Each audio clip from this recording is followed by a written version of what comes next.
Je m'appelle Orion Slat, et voici l'histoire que je n'aurais jamais cru devoir raconter à voix haute. Mais avant de la partager avec vous, je veux savoir que vous êtes là avec moi. Laissez juste un « salut » dans les commentaires ou dites-moi d'où vous venez. Les murs de verre du hall d'oncologie reflétaient les montagnes rocheuses au loin, froides et tranchantes contre un ciel qui semblait trop clair pour ce qui allait se passer. L'horloge au-dessus du bureau d'accueil est passée à 10h42. Je me souviens de l'heure parce que j'ai décidé que c'était le moment où j'arrêterais de réagir selon leurs termes. L'air était rare, mécanique, le bourdonnement d'une imprimante, le bip des cartes d'identité, le lent roulement d'une roue de brancard contre le carrelage. Et puis est venu le bruit du papier qui se déchire, plus fort que n'importe quelle machine. Ma mère, Camilla, dans son blazer bleu marine, tenait mes dossiers médicaux en l'air comme un scénario qu'elle avait mémorisé pour cette scène précise. Elle a déchiré le dossier en deux et a hurlé « Tu laisses ta sœur mourir ». Sa voix a porté dans tout le hall, atteignant chaque spectateur. L'infirmière qui faisait semblant d'organiser des formulaires. La mère qui serrait plus fort son enfant. Le garde qui tournait la tête mais ne bougeait pas. Mon père Bennett est entré dans son ombre. Sa voix calme comme de l'acier. « Tu es une erreur égoïste. » Pas de ton plus élevé, pas de flambée de colère, juste un fait énoncé comme un verdict. Je me tenais au centre de tout cela, ma veste noire zippée jusqu'au cou, les bras serrés autour de ce qui restait de mes papiers. Je n'ai pas crié en retour. Je me suis accroupi à la place, ramassant les lambeaux qu'ils avaient éparpillés sur le sol poli. Des codes de titre, des lignes à moitié lisibles, des preuves plus précieuses que n'importe quelle protestation. Camilla a soudainement baissé le ton, se penchant plus près pour que la foule puisse penser qu'elle plaidait. « Je ne t'ai pas élevé pour que tu sois aussi froid », a-t-elle chuchoté. J'ai levé les yeux vers elle et j'ai dit d'une voix stable, « Tu ne m'as donné que ce que tu pensais que je te devais. » Son clignement d'yeux fut la première fissure dans sa performance. Bennett s'est approché, un mur de présence sans me toucher. Une erreur égoïste, a-t-il répété, et j'ai reculé d'un demi-pas. Pas une retraite, juste une limite. Autour de nous, l'air s'est épaissi, des étrangers attendant que je craque ou que je supplie. Au lieu de cela, je leur ai tourné le dos, j'ai marché directement vers le poste des infirmières et j'ai demandé un exemplaire imprimé du règlement des visiteurs. Ma voix n'a pas tremblé. Et la procédure pour demander un défenseur des droits des patients, s'il vous plaît. Les yeux de l'infirmière se sont agrandis une seconde. Puis elle a fait glisser les formulaires sur le bureau. La trace écrite avait commencé. À travers la vitre de la chambre 311, Vespé observait depuis son lit. La chimio avait adouci son visage, mais son regard était aussi perçant que jamais. Elle n'a pas articulé de mots, pas besoin.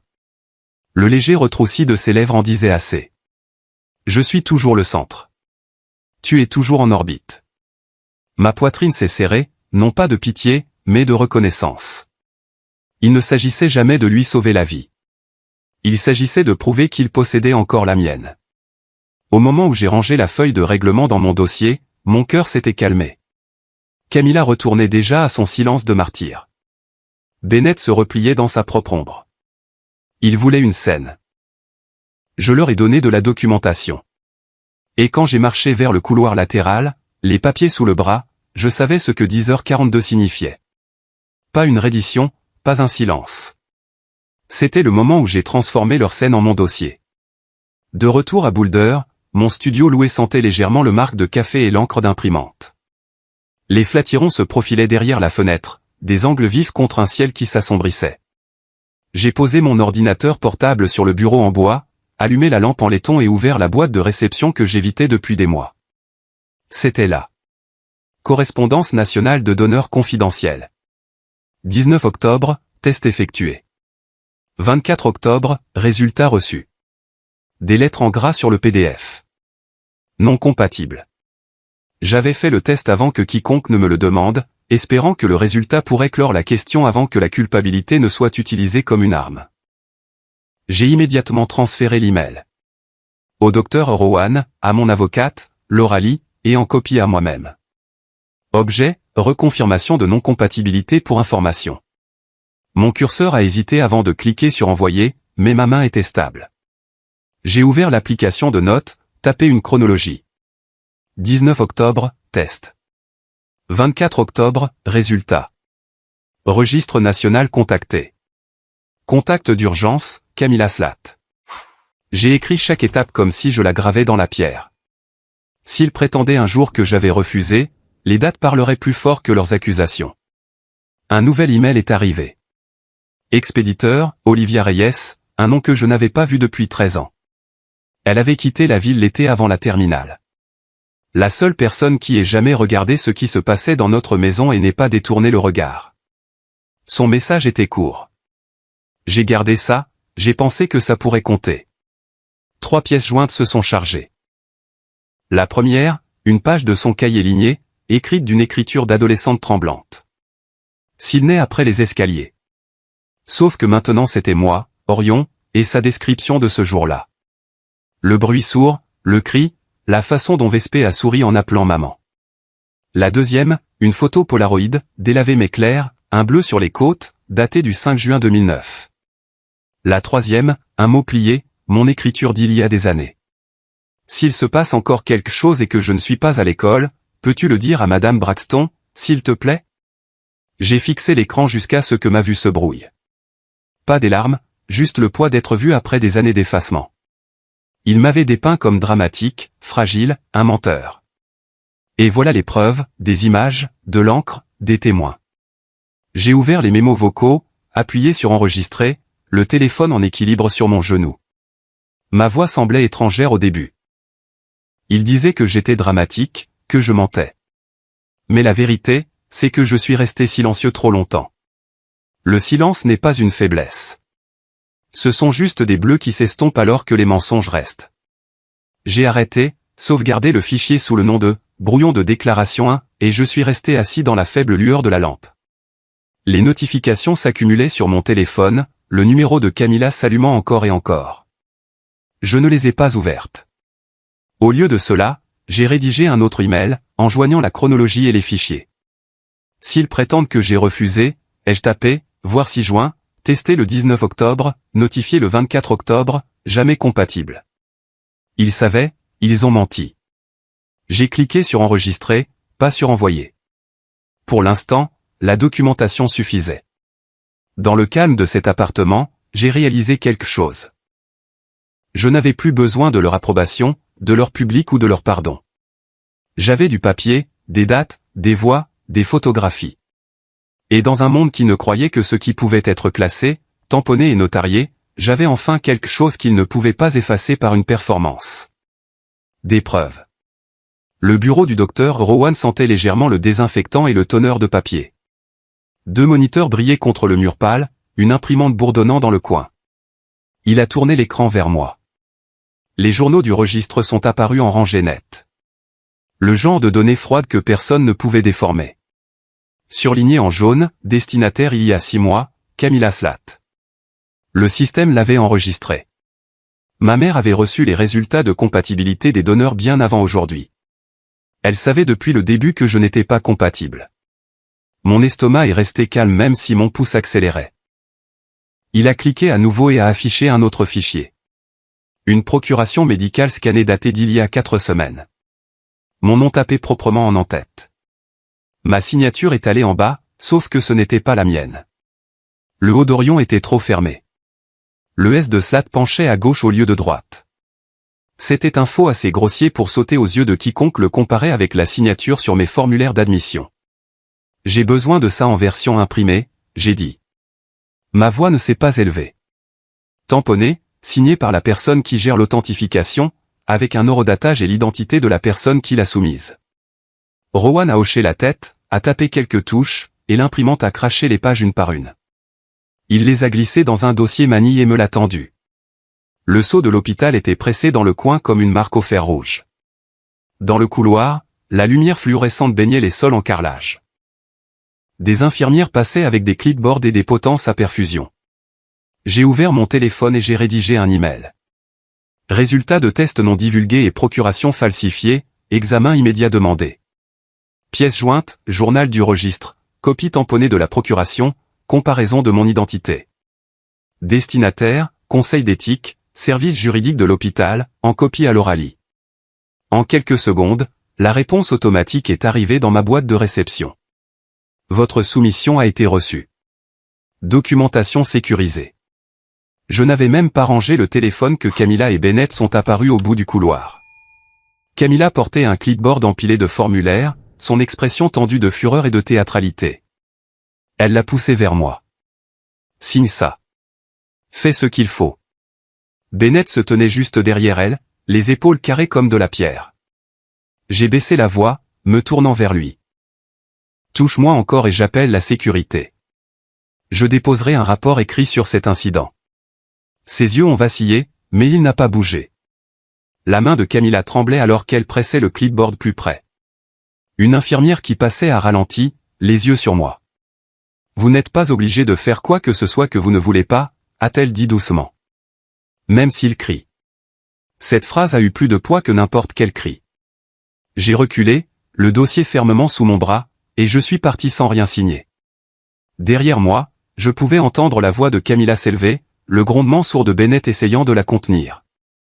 Mais le couloir a avalé leur performance. Et ce que j'emportais avec moi n'était pas seulement du papier. C'était la preuve qu'ils étaient passés de la manipulation à la fraude. En passant devant l'aile des médias en sortant, j'ai aperçu le personnel en train d'installer une bannière sur le podium. Cérémonie de gratitude communautaire. Des caméras étaient testées, des chaises alignées en rangée, des bénévoles plaçant des bouteilles d'eau sous chaque siège. Je me suis arrêté assez longtemps pour observer. Ils ne se préparaient pas à me remercier. Ils se préparaient à m'effacer. L'auditorium de Colorado Springs brillait sous une lumière blanche d'hôpital. Des rangées de sièges remplis de personnel en blouse impeccable, de bénévoles, de familles. À l'avant, un podium se dressait sous une bannière. Cérémonie de gratitude communautaire. Sur le mur latéral, un écran géant projetait Vespé dans son lit à l'étage. Les cheveux clairsemés, une canule à oxygène sous le nez, son expression arrangée en une grâce fragile. Je me tenais contre le mur près de la sortie, le dossier serré contre moi, regardant Camilla monter sur scène. Elle portait à nouveau du bleu marine, sa voix imprégnée d'une douceur qui rendait l'air poisseux. Nous sommes profondément reconnaissants au donateur anonyme qui a sauvé notre fille, a-t-elle dit, s'interrompant comme pour retenir des larmes qui n'étaient pas là. Anonyme ? Ce mot était plus tranchant que n'importe quelle insulte. Bennett s'est avancé ensuite, le dos droit et solennel. La vraie force se montre dans le silence. Les familles guérissent non pas en pointant du doigt, mais en se tenant les uns les autres. Son ton était répété avec la même cadence qu'il avait utilisée en me disant que j'étais une erreur. Maintenant, c'était un sermon pour un public prêt à applaudir. L'écran est passé à un gros plan de Vespé. Elle a souri faiblement, l'image d'une sainte souffrante. Pour n'importe qui d'autre, c'était inspirant. Pour moi, c'était la possession écrite sur son visage. Elle n'avait pas besoin de parler. Ses yeux me disaient la même chose qu'ils m'avaient toujours dite. Je suis toujours le centre. Tu es toujours en orbite. J'ai sorti mon téléphone, le pouce planant au-dessus du bouton d'enregistrement. S'ils voulaient m'enterrer, je documenterais leur pelle. J'ai levé la caméra vers la scène. À cet instant, Camilla est descendue du podium, ses yeux se fixant sur les miens. Sa main a jailli plus vite que je n'ai pu me préparer et a frappé le téléphone de ma main. Il a heurté le sol poli, l'écran se fissurant avec un bruit qui a fait taire la moitié de la salle. Des halètements ont parcouru l'assemblée. Un bénévole s'est figé en plein mouvement. Un garde s'est avancé. Je me suis accroupi lentement, j'ai ramassé l'appareil cassé, les morceaux de verre mordant ma paume. Je me suis redressé, les tendus vers le garde. Veuillez consigner ceci comme une preuve, j'ai dit. Ma voix était claire, même et stable. C'est une destruction de propriété personnelle devant témoin.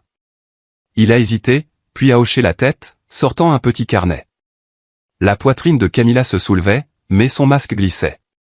Le public qui avait applaudi ses discours la fixait maintenant, les yeux écarquillés, ne sachant plus où le scénario avait déraillé. J'ai rangé le téléphone endommagé dans ma veste. Les fichiers avaient déjà été téléchargés sur le cloud dès que l'enregistrement avait commencé. Aucune quantité de verre brisé ne pouvait effacer cela. Alors que la cérémonie reprenait tant bien que mal, je me suis dirigé vers la sortie. Les applaudissements ont repris, forcés et faibles, mais ils ne m'atteignaient plus. Dans ma tête, une seule phrase se répétait, nette et régulière comme mes pas. Ils pensent que le micro leur appartient. Mais c'est moi qui vais le tenir. La salle de consultation sentait légèrement le nettoyant au citron, un espace censé être sûr, mais incapable de contenir ce qui était sur le point d'exploser. Une seule lampe brillait au-dessus de la table en bois. Le docteur Rowan était assis en face de moi, deux moniteurs inclinés sur le côté. Camilla et Bennett occupaient les chaises les plus proches de lui, les épaules carrées comme s'ils se préparaient à des applaudissements. Sur l'écran à sa droite, Vespé est apparu lors d'un appel sécurisé depuis son lit à l'étage, son visage encadré par le mur bleu pâle de la chambre 31. Rowan a ouvert le dossier, son ton stable. Nous avons tout revérifié 2 fois. Vous n'êtes pas biologiquement apparentés. 6 mots. Ils sont tombés comme un marteau de juge frappant le bois. Le silence qui a suivi était plus lourd que n'importe quel cri. Le visage de Camilla a perdu toute couleur, sa main agrippant la coudoir jusqu'à ce que ses jointures blanchissent. Puis elle s'est effondrée sur sa chaise, les pieds en métal raclant le carrelage dans un crissement qui m'a fait grimacer. La mâchoire de Bennett s'est crispée. Il n'a pas parlé. Ses yeux sont devenus plats comme des volets tirés contre la lumière. J'ai senti le tremblement monter dans ma main, mais je l'ai plaqué contre le dossier devant moi. Ils attendaient que je pleure, que je m'effondre, pour prouver leur récit. Au lieu de cela, je me suis penché en avant. Imprimez le rapport complet. Tamponnez-le. Signez-le. Je prendrai les originaux. Rowan a hoché la tête et a commencé à cliquer, l'imprimante dans le coin se réveillant avec un grognement. Sur le moniteur, Vespé n'a pas scié. Ses lèvres se sont courbées en un très léger sourire, presque imperceptible à moins d'avoir passé sa vie à lire ses micro-expressions. Ce n'était pas de la surprise. C'était de la confirmation. Elle avait su. Elle avait toujours su. Le dossier a glissé vers moi sur la table, chaud de l'encre fraîche, embossé du sceau de l'hôpital. J'ai posé ma main dessus comme un serment. À l'intérieur se trouvaient des copies des résultats génétiques, des tableaux de comparaison et la confirmation du registre montrant que Camilla avait été le contact désigné. Tout était là, la preuve non seulement de ma non-compatibilité, mais des années où ils avaient menti pour me garder en place comme un organe de réserve, pas un fils. La respiration de Camilla s'est accélérée. Des halètements superficiels tirés à travers des dents serrées. Bennett a posé une main sur son épaule, mais n'a toujours rien dit. Je les ai observés d'un air calme, refusant d'être entraînés dans leur théâtre d'effondrement. Je n'étais pas leur erreur. J'étais leur police d'assurance, et la police venait d'expirer. Quand je me suis levé de la chaise, le dossier à la main, mes jambes portaient plus de poids que je ne l'imaginais. Dehors, dans le couloir, le bourdonnement de la vie hospitalière a repris, le crissement des baskets sur le carrelage, le bruit des chariots. Mais sous tout cela, je pouvais entendre le faible murmure des journalistes en bas dans l'auditorium, leurs caméras bourdonnant encore de la cérémonie. J'ai resserré ma prise sur le dossier et j'ai chuchoté pour moi-même, pas pour eux, pas pour Rowan, pas pour Vespé, mais pour moi. Il est temps que je prenne le micro. Les lumières de l'auditorium brillaient encore lorsque je suis entré dans le couloir latéral qui menait à la scène. La bannière de la performance du matin pendait de travers maintenant. Cérémonie de gratitude communautaire, son tissu attrapant l'éblouissement des projecteurs. Les journalistes s'attardaient en groupe, brassant des papiers, ajustant les caméras, attendant la prochaine citation. Je me suis avancé, le dossier sous le bras, ma voix projetée avant que quiconque ne puisse me réorienter. Je n'ai besoin que de quelques minutes. La salle s'est calmée, les têtes se sont tournées, le projecteur a suivi. Le podium était toujours actif, le microphone clignotant en rouge. J'ai monté les marches, chaque écho de mes chaussures ricochant sur les murs. J'ai posé le dossier sur le pupitre et j'ai sorti le premier document. Ceci, j'ai dit, tenant la page tamponnée bien haut, est le résultat du test de donneur d'octobre. Il est dit clairement, non compatible. Des murmures ont parcouru l'assemblée. Les obturateurs des appareils photo ont cliqueté. J'ai posé la deuxième feuille à plat sur le podium. Ceci est le journal du registre. Il montre qui a reçu ces résultats. Camilla Slatt, il y a 6 mois. Elle savait. Les mots avaient un goût d'acier. Le troisième papier ne tremblait que légèrement entre mes doigts. Ceci est une procuration déposée il y a 4 semaines, portant mon nom, mais pas ma signature. L'écriture ne correspond pas. C'est un faux. Des hoquets de surprise ont éclaté, le son enflant dans la pièce comme de l'eau brisant un barrage. J'ai pris une inspiration, fixant la caméra la plus proche. Je n'ai pas refusé de donner. Je n'ai jamais été éligible. Ils le savaient et ils ont menti. Flash après flash illuminait la scène. Les journalistes qui avaient souri à Camilla plus tôt se penchaient maintenant en avant. Les stylos grattaient, les objectifs fixés sur moi. Je pouvais sentir l'air changer, le récit basculer en temps réel. Du coin de l'œil, l'écran est revenu sur le direct de Vespé. Elle était allongée dans son lit, son sourire mince, mais présent. Pas de panique, pas de honte. Juste ce même regard de possession, comme si même ce dénouement appartenait à son histoire. Je n'ai pas attendu les applaudissements. Je n'ai pas attendu les cris. J'ai fermé le dossier, l'ai glissé sous mon bras et j'ai quitté la scène. Le chemin s'est dégagé pour moi sans un mot, un courant me tirant vers la sortie. Derrière moi, des voix s'élevaient, des questions, des accusations, des exigences. Mais j'ai continué d'avancer. Mon pouls battait la chamade, mais pas de peur. C'était un rythme. C'était le battement de quelque chose d'inévitable. Alors que les lourdes portes de l'auditorium se refermaient derrière moi, je savais que la riposte était déjà en train de se préparer. Camilla trouverait son angle, Bennett son silence, Vespé son masque. Mais pour la première fois, l'histoire n'était plus sous leur contrôle. Le micro avait été à moi, et les caméras l'avaient vu. La nuit à Boulder s'était tirée, longue et fine, l'air vif à travers la fenêtre ouverte de mon studio. Les Flatiron se profilaient à l'extérieur comme des dents noires contre le ciel sombre. Sur la table en bois, sous le cône jaune d'une lampe de bureau, chaque page que j'avais transportée, chaque document tamponné, chaque photographie et chaque journal s'étalait en ordre soigné. J'ai ouvert mon ordinateur portable et j'ai commencé à écrire. Ligne par ligne, j'ai rédigé une déclaration sous serment, non pas juste une déclaration, mais une carte de tout ce qu'ils avaient essayé d'enterrer. 19 octobre, prise de sang. 24 octobre, résultat livré. Non compatible. Journal du registre, destinataire Camilla Slat. Il y a 4 semaines, procuration falsifiée à mon nom. Février, dossiers médicaux déchirés dans un hall public. Mars, les 6 mots dans le bureau de Rowan. Vous n'êtes pas biologiquement apparenté. Chaque fait saisi, chaque date un clou dans le cadre de la vérité. J'ai joint les preuves, copie tamponnée, la sauvegarde cloud de l'enregistrement du téléphone brisé, le rapport d'incident du gardien de sécurité et ma comparaison signée de la fausse signature. Mon curseur a plané sur la ligne d'adresse, conseil d'éthique, service juridique de l'hôpital, l'Oralie. Puis j'ai cliqué sur envoyer. La réponse automatique est revenue presque instantanément. Soumission reçue. J'ai imprimé une copie papier, l'ai glissée dans une pochette transparente et j'ai signé en bas à l'encre épaisse. Orion Slat. Pas d'initiale du deuxième prénom, pas de qualificatif. Juste le nom que j'avais porté et celui que j'avais l'intention de garder. La déclaration sous serment reposait là comme un drapeau planté, non pas pour eux, mais pour moi. Il était près de 3 heures du matin quand je me suis enfin adossé, fixant par la fenêtre les points de lumière de la ville dispersés sur les contreforts. Mon silence avait autrefois été une cage, un moyen de survivre aux accusations constantes. Ce soir, c'était tout autre chose. Le silence était un levier. Le silence était un pouvoir. Chaque document que j'avais envoyé allait passer par des systèmes qui ne pouvaient être influencés par la voix de Camilla ou le regard de Bennett.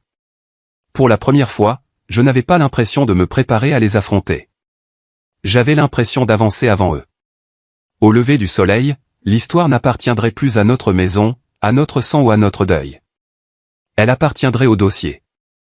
Demain, le combat ne serait plus privé. Il se déroulerait au grand jour. Le jardin de l'hôpital était presque vide en fin d'après-midi. Le vent balayait les bouleaux, dispersant des feuilles pâles sur le chemin de pierre. J'ai aperçu Vespé sur un banc près du centre, enveloppé dans un sweat à capuche gris, sa perfusion traînant jusqu'à une pompe portable à ses côtés. Ses yeux m'ont suivi avant sa bouche, comme si elle s'y attendait. Je me suis arrêté à quelques mètres. Je ne me suis pas assis. Mon ombre s'étirait sur le gravier vers ses chaussures. Pendant un long moment, aucun de nous n'a parlé. Puis elle l'a brisé. Ils ne t'ont pas gardé par amour, a-t-elle dit sèchement. Ils t'ont gardé parce qu'un jour ils pourraient avoir besoin de toi. Je pensais que tu l'avais toujours su. Les mots ont fendu l'air comme une vitre. J'ai senti ma mâchoire se bloquer avant de pouvoir répondre. Je ne le savais pas, j'ai dit. Ma voix était basse mais stable. Mais je le sentais tous les jours. Ses yeux se sont levés vers moi, cherchant, mais sans culpabilité. « Je ne demande pas pardon, a-t-elle dit. « Bien, ai-je répondu. Parce que je ne l'offre pas, le vent a coupé entre nous, assez vif pour me piquer les oreilles. J'ai déplacé le dossier dans mon bras, lourd de documents. Je ne veux pas de vengeance, Vespé. Je ne veux pas d'excuses. Je veux juste sortir.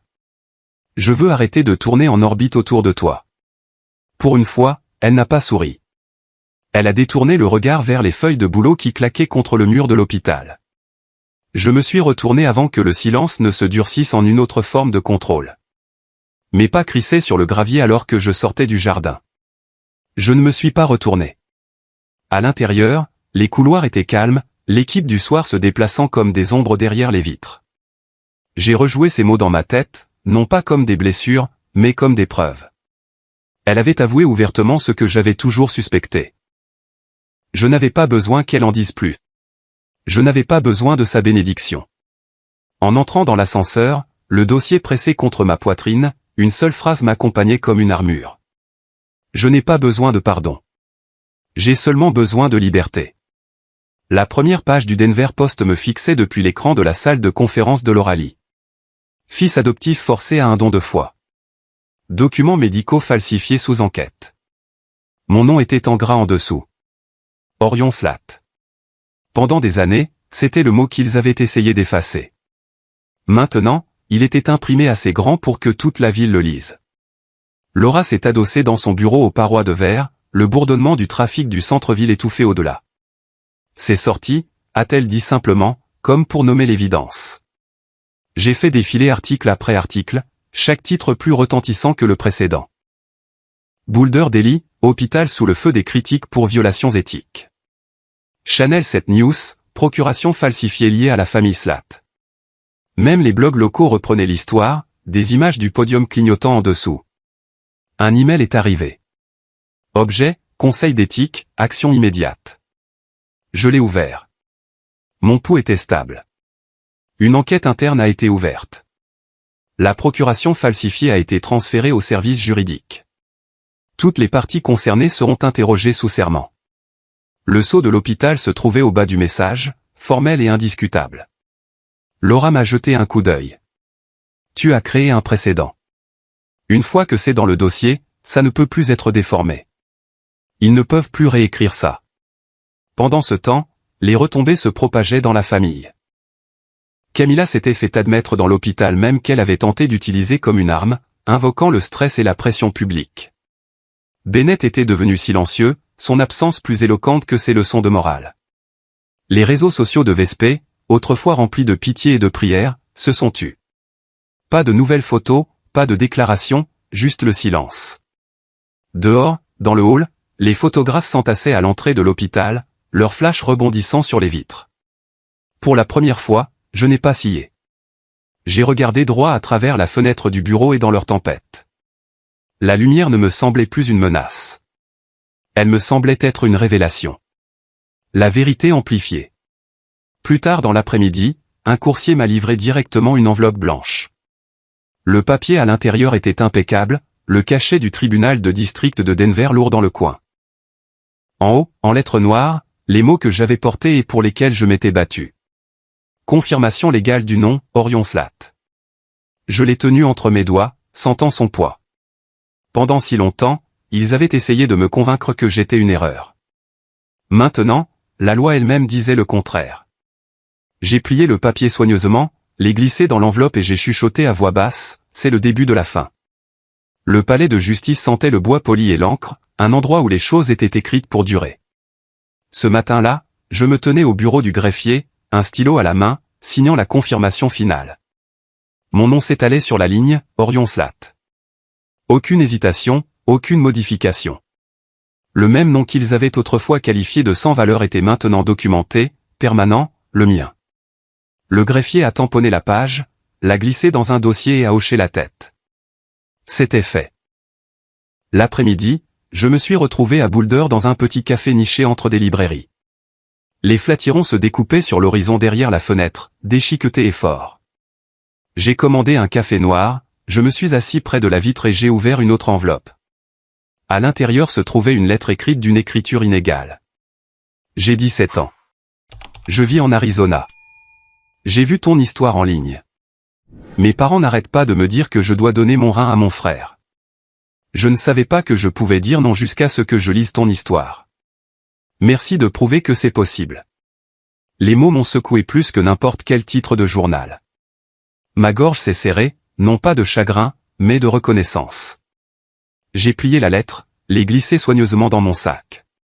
Elle n'avait pas sa place dans le dossier d'épreuve. Elle avait sa place ailleurs. De retour dans mon appartement ce soir-là, j'ai ouvert le tiroir où j'avais autrefois gardé chaque reçu, chaque déclaration sous serment et chaque photographie. Je les ai déplacés dans une boîte étiquetée, dossier, et j'ai créé un nouveau tiroir. J'y ai placé la lettre, ainsi que le Polaroid qu'Olivia avait conservé et les petits bouts de papier qui avaient autrefois été des appels à l'aide. J'ai étiqueté ce tiroir, souvenir. Ce n'était plus des munitions. C'était de la mémoire, la preuve, non pas de la guerre, mais de la survie. Assis au bureau, j'ai chuchoté pour moi-même, il ne s'agissait jamais de vengeance. Il s'agissait de liberté. Je n'ai pas besoin de leur pardon. Je n'ai plus besoin de m'expliquer. Le silence qui a suivi était chaleureux, pas lourd. Dehors, le soleil déclinait, peignant les montagnes d'or et d'ombre. Pour la première fois de ma vie, je ne me sentais pas comme quelqu'un en orbite autour de la gravité d'une autre personne. Je me sentais comme un corps à part entière, engagé sur son propre chemin. J'ai fermé le tiroir doucement. Mon nom résonnait dans ma tête, stable et final. Orion Slat. Imparfait, non désiré, non apparenté, et pourtant le mien. Le silence avait autrefois été ma prison. Maintenant, c'était mon choix. Et dans ce choix, j'ai trouvé la seule victoire qui comptait. Je m'étais défini moi-même. Pendant des semaines, le bruit avait été constant, journalistes appelant, avocats, étrangers qui m'encerclaient, m'envoyant des messages à la fois intimes et intrusifs. Lorsque la confirmation judiciaire de mon nom est arrivée, j'ai pensé que c'était la dernière page. Mais les histoires ne se terminent jamais aussi nettement que des dossiers dans une armoire. Des fils lâches persistent, attendant d'être noués. Le premier était l'hôpital lui-même. L'enquête du conseil d'éthique avait nommé Camilla, mais la procuration falsifiée n'était pas apparue de nulle part. Un greffier l'avait tamponnée. Un membre du personnel l'avait soumise. Dans le bureau de Laura, sous l'éblouissement de la lumière fluorescente, j'ai relu le rapport. Un administrateur de niveau intermédiaire avait laissé passer le document, invoquant l'urgence familiale et des relations antérieures. Népotisme et négligence entremêlés. Mes parents n'avaient pas agi seuls. Ils avaient été favorisés. Je me suis assis avec Laura, la regardant souligner phrase après phrase avec son stylo rouge. Si tu veux tourner la page, a-t-elle dit, tu devras décider. Les poursuivre tous ou laisser le système s'en charger. J'ai pensé à l'infirmière qui avait chuchoté dans le couloir ce jour-là, me disant que je n'étais pas obligé de faire quoi que ce soit contre ma volonté. J'ai pensé au garde qui avait rédigé un rapport sur l'éclat de Camilla. Tout le monde dans cet endroit n'était pas complice. Certains avaient essayé de me protéger discrètement. Pour eux, j'ai choisi de laisser le système s'occuper du reste. La deuxième lacune était Vespé. Elle avait avoué dans le jardin, mais son silence par la suite me rongeait. Avait-elle dit la vérité parce qu'elle voulait aussi la liberté, ou parce qu'elle voulait avoir le dernier mot entre nous? Un soir, en passant devant l'hôpital sur le chemin du retour, j'ai vu sa fenêtre faiblement éclairée contre le crépuscule. Je ne suis pas entré. Je n'ai pas appelé. Certaines frontières n'ont pas besoin d'être à nouveau franchies. La vérité qu'elle avait dite était suffisante. Je l'ai écrite, j'ai signé la note et je l'ai classée non pas comme une preuve, non pas comme un souvenir, mais comme un chapitre clos. Le dernier trou était en moi. Pendant si longtemps, j'avais vécu sur le qui-vive. Chaque papier sauvegardé, chaque mot enregistré, chaque silence affiné en armure. La liberté était plus difficile que je ne l'imaginais. Cela signifiait se réveiller sans vérifier mon téléphone à la recherche de menaces. Cela signifiait prendre le petit déjeuner sans planifier comment me défendre. Cela signifiait apprendre à être quelqu'un au-delà d'un dossier. Une nuit, de retour dans mon appartement, j'ai sorti la boîte étiquetée « Dossier ». Je l'ai ouverte, j'ai passé en revue la déclaration sous serment tamponnée, les photographies, les impressions des registres. Chaque page portait un poids, mais plus sur moi. J'ai scellé la boîte avec du ruban adhésif, j'ai écrit la date sur le dessus et je l'ai glissé au fond du placard. Puis j'ai ouvert le plus petit tiroir étiqueté « Souvenir » et j'ai touché la lettre d'Arizona, le Polaroid, le mot du lycée. Ce tiroir est resté ouvert, laissant respirer la lumière. Quand je suis finalement sorti sur mon balcon, la ville s'étendait en dessous. Denver, la nuit scintillait de phares et de néons, des gens se déplaçant dans leurs propres orbites. Pour la première fois, je n'avais pas l'impression que la mienne était brisée. J'avais été leur silence, leur bouc émissaire, leur assurance. Maintenant, j'étais simplement moi-même. Les lacunes avaient été comblées, non pas par la vengeance, mais par le refus de porter leur poids plus longtemps. L'hôpital répondrait à l'État. Mes parents répondraient à leur absence. Ma sœur répondrait à sa propre conscience, et moi, je ne répondrais plus à aucun d'entre eux.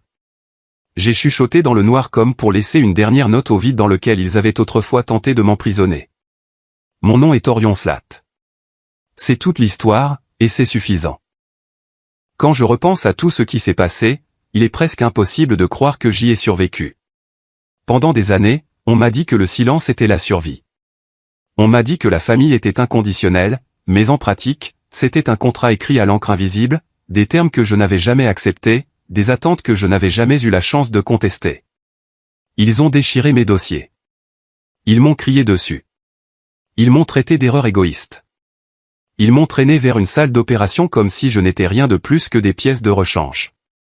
Et pendant tout ce temps, ils savaient déjà la vérité. Je n'aurais jamais pu la sauver. Ni biologiquement, ni médicalement. Mon corps n'était pas à eux. Et pourtant, ils ont essayé quand même. Les 6 mots que le médecin a prononcés, « Vous n'êtes pas biologiquement apparenté », ont été la coupure la plus nette, mais aussi la plus propre. Ils ont sectionné le dernier lien qui me liait à une vie de culpabilité, de manipulation et de contrôle. Ma mère s'est effondrée. Mon père s'est figé. Ma sœur a souri narquoisement. Et à ce moment précis, j'ai réalisé que la cage avait toujours été déverrouillée. Il me fallait seulement le courage d'en sortir. Je n'ai pas choisi cette histoire, mais j'ai choisi quoi en faire. J'ai choisi de rassembler des preuves au lieu d'élever la voix. J'ai choisi des déclarations sous serment et des horodatage plutôt que des disputes hurlantes. J'ai choisi d'affronter l'humiliation publique et de la transformer en vérité documentée. Chaque signature, chaque registre, chaque photographie est devenue une arme plus tranchante que n'importe quelle insulte lancée à mon encontre. Et à la fin, c'est ce qui m'a sauvé. Pas la vengeance, pas le pardon, mais la clarté. S'il y a une chose que je veux que vous reteniez de mon parcours, c'est celle-ci, le silence peut être un bouclier, mais il peut aussi devenir une prison si vous ne décidez jamais de le poser. Prendre la parole ne signifie pas toujours crier.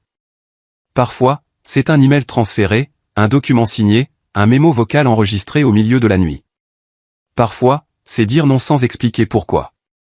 Votre histoire n'a pas besoin d'être écrite de leur écriture. Vous êtes autorisé à écrire la vôtre.